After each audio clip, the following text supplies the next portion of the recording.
Hey guys, what's up? Welcome to today's video. I do want to apologize for the last couple of videos. The audio quality has been terrible, but hopefully going forward now with the new microphone that I've purchased, the audio quality should be a lot better. Anyway, in today's video we're going to talk about BSPs or geometry tools. Essentially what these are just some basic building blocks that you can put together to sort of roughly prototype a level. It's a great way to get assets in your game, so basic landscaping things, buildings, other various obstacles without the use of an external modeling tool. They're very versatile. You can do a couple of things with them, and they're definitely a tool that you should be using. Without any further ado, let's jump straight into it and let's get this on the road. So I've just got a basic third person scene here.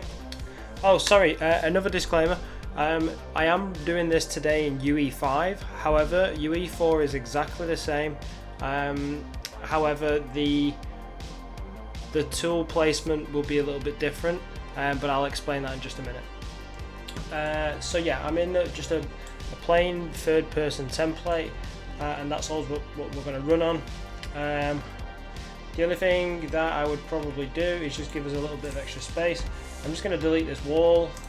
I'm going to copy the floor just over here. I'm going to hold Alt and then slide this over here and just give myself a little bit more space to breathe. So now I've got this area, I can start to build something.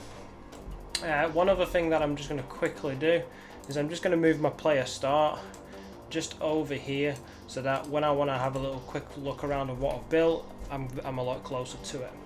Okay, so as for the tools to find geometry or the BSPs, in Unreal 5 what you'll have at the moment is a very similar screen to this.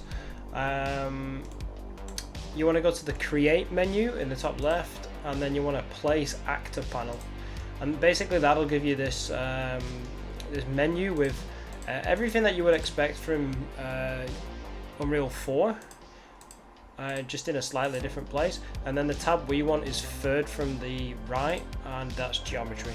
And these are the BSP tools that you probably, if you've ever experimented with, they're the ones that are the same in UE4. If you are in UE4, you'll probably already have this menu on the left. Essentially you just want to go down the left hand side and click geometry, and then you'll get the same menu. Not too sure why it was a little bit more hidden in UE5. Maybe they're not as popular, or well, I know why, because it's a cleaner UI. Anyway, BSPs, building blocks, these are really versatile tools. So what can you do with a BSP? Well, let's just sort of drag one in, and as you can see, this just looks like a standardized box, but it gives me, on the left hand side here, it gives me a couple more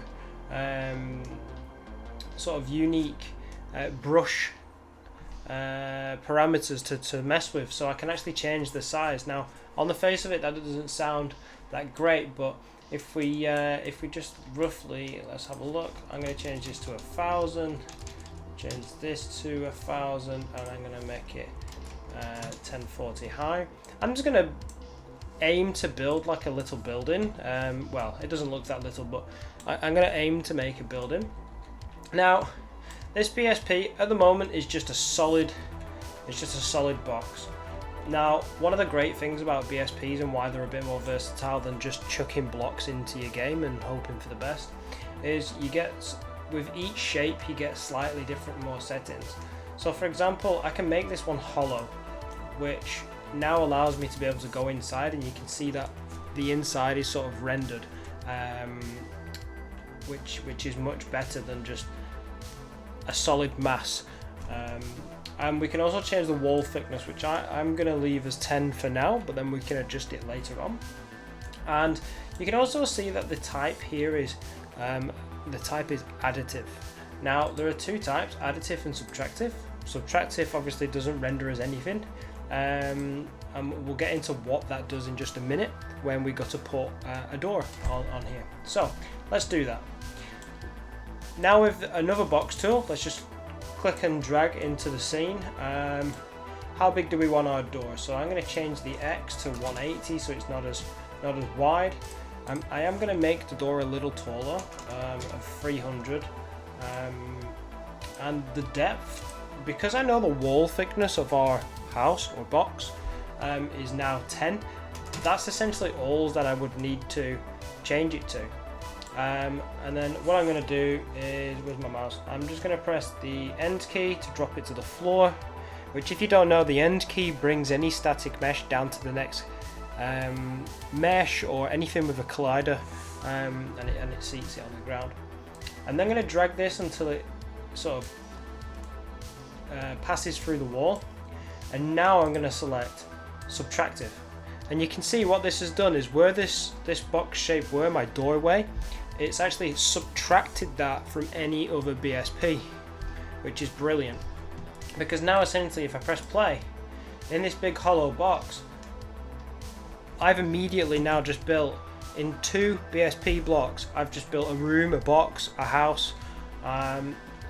Although there are not many features of this house, it's still a room that we can go in, which you can quickly start adding other meshes or more BSPs to sort of flesh it out into something more creative, let's say.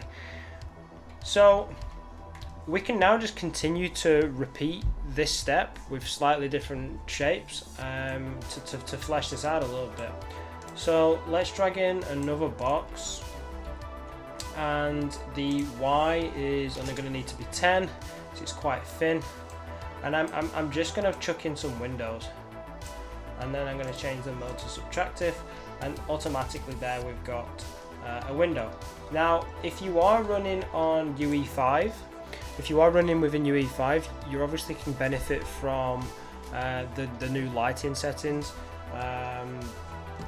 So as you go ahead and chuck in some more windows, you will see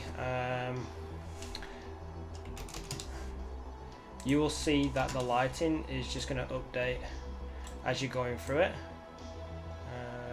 Let's just get this window in here first. As you can see, like, the lighting is updated, so this room is a lot more lit now because of the lighting settings that I've got set up. And you can actually see that the sun is bursting through there. So BSPs, you know, they're not static meshes. They're like static meshes on steroids in a sense, but they do have some cons. They're not very performance friendly, so if you are thinking, why don't I just build my entire level with BSPs, your game is going to suffer a little bit.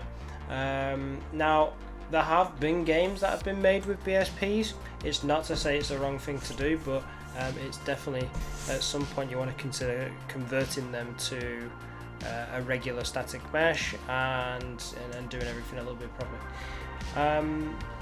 Okay, so let's make this a bit more interesting. So we've got some other options here. One of them is linear stairs.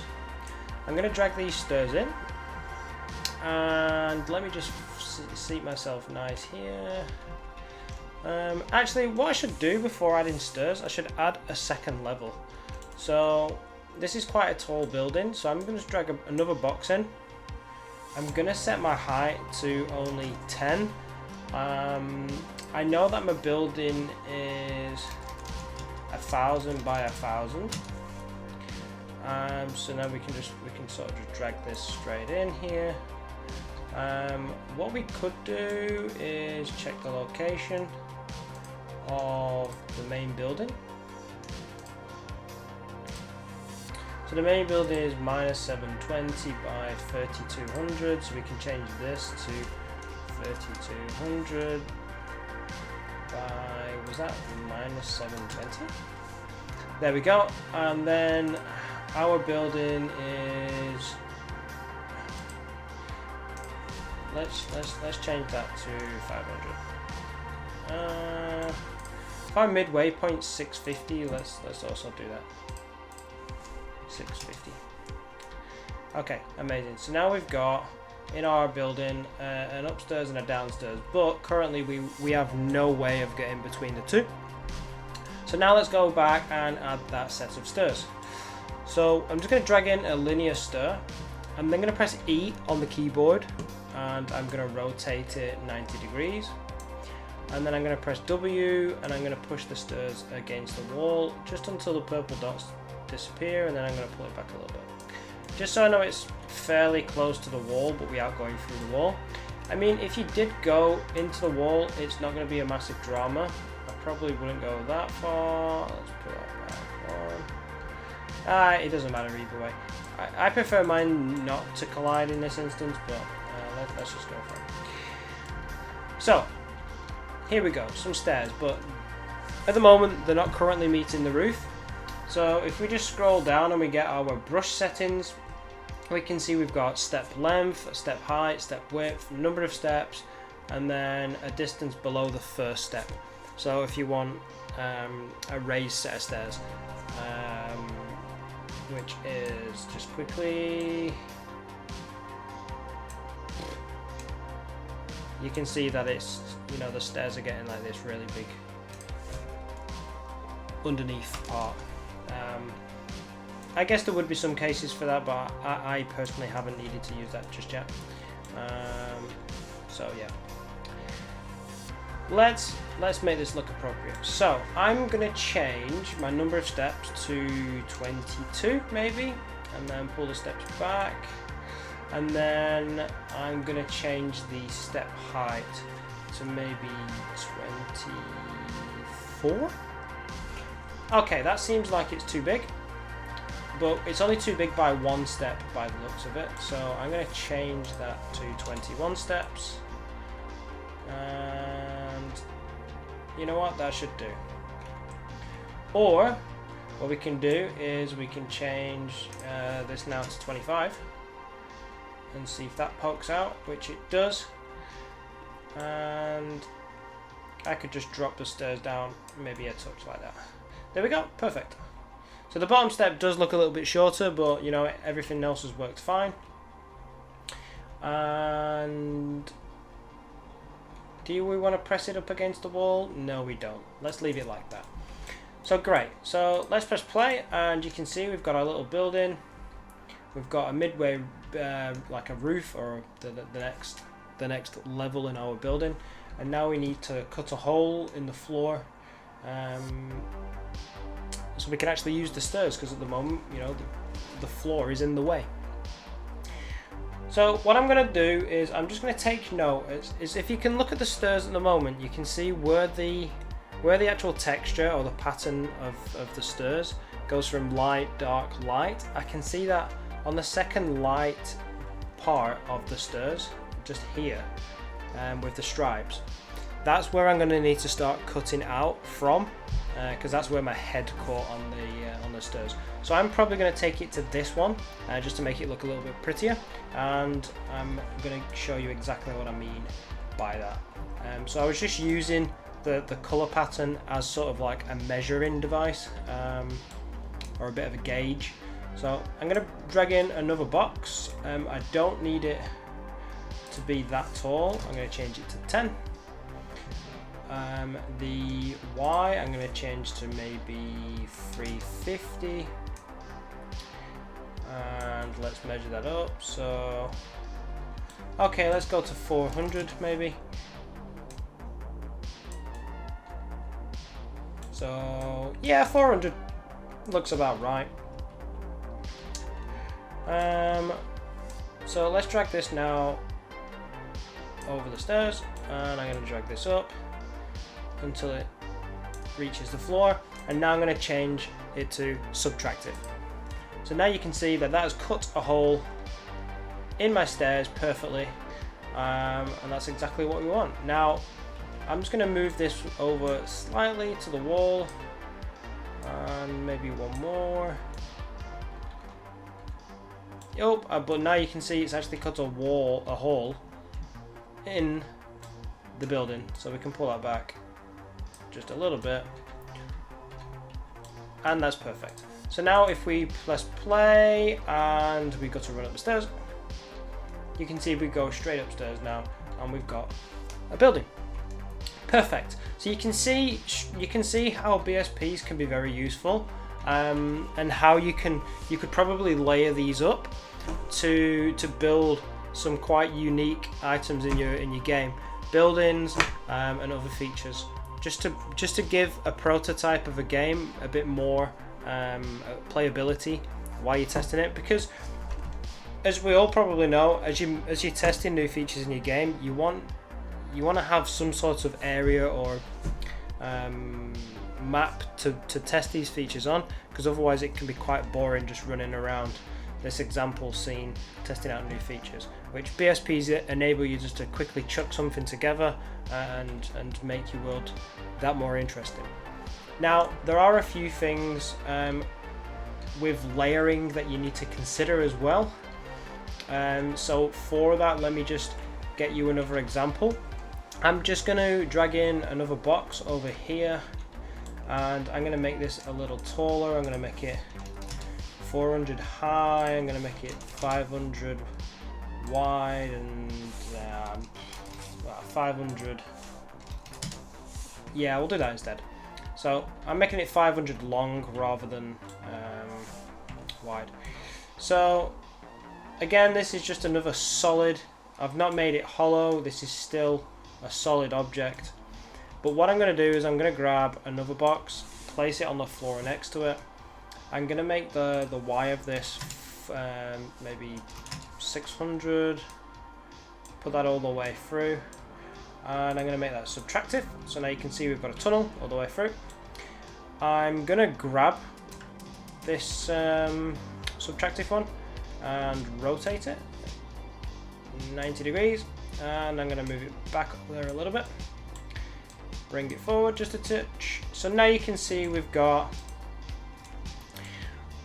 this just little cutout, nothing special. So you saw there what I did. Oh, and just one other thing actually, if you ever get into trouble of oh, how do I select my door now I want to change it, if you click on the inside of a cutout of a subtract, there we go, you can select your objects, so that when you're making these window holes, obviously they're quite thin, and you click on the hole, it goes through. Just click on the actual frame itself and you'll select the object. Sorry, I didn't cover that one, but yeah. So if I click on the inside of here, I'll get that cut out, and if I click on the inside of here, I'll get that cut out. Now you can see these have overlapped and they've cut out the cube. That's great. Now if I was to grab a cone and let's make this cone 200 by 100 maybe, yeah, and let's just drag it there and make this structure a bit more interesting. So, and let's just duplicate that and create two. So what you can see here is obviously I've created a large box. I've then created two subtract boxes in a crisscross to create this intersection, which I can walk through. I've then gone and put cones on the feet of this building that I've made. But you're probably thinking, why is the subtract not affected these? And the reason why it doesn't affect those is because of the ordering. Now, because I put these cones in after the subtract boxes, they're placed on top of the order, so they're overriding the subtract as an additive. Now, if I was to add in another box, let's put it there, and I set this to subtract, you'll see that this one does affect the cones because it was placed in after the fact. So you can see that does cut them out. And then if I was to put in another cone and leave that there, you can see that the subtract is not affecting that at all. Let's delete that. Let's delete this subtract. But maybe you want these two to be affected by these other two subtracts. So what you can do is, if you want to do both, you can select both of them at the same time, but if you just want to do them singularly, just click on one. And then underneath the brush settings, if you scroll down, yours might be hidden under this little arrow. If you click on this, this is like the advanced options. You've got order. Now, at the moment, it's set to last because it was the last thing added to the scene, so it overrides everything else. If you set it to first, you can see now that the subtracts that we've added to everything else also applies to the cones. And let's just move that over just to make it neater. And now you can see that the cones that we've added have now been affected by the subtract. So please bear that in mind when you are adding things on top of each other, that the order of how you add them will actually mean something. Because sometimes because you've only got to last and to first, sometimes you will get caught up with like half of an object being removed by a subtract that you didn't expect it to be removed by. So the order of how you remove stuff is really important. So please bear that in mind. Now there are some other advanced options, like with your BSPs, there is a button here to create it to a static mesh, but like I said, there are pros and cons. What are the cons of converting this to a static mesh? If I do that now and just save that as a static, now the rest of the BSP instruction doesn't know how to interact with it, so it won't work. Now, to get around that, you would need to then select all of your BSPs that are connected, create a static mesh from that, and now you see that that is locked in. Now, because I didn't select the other, I can't find it now, but because I didn't select the other subtract box, it's now just removed that altogether.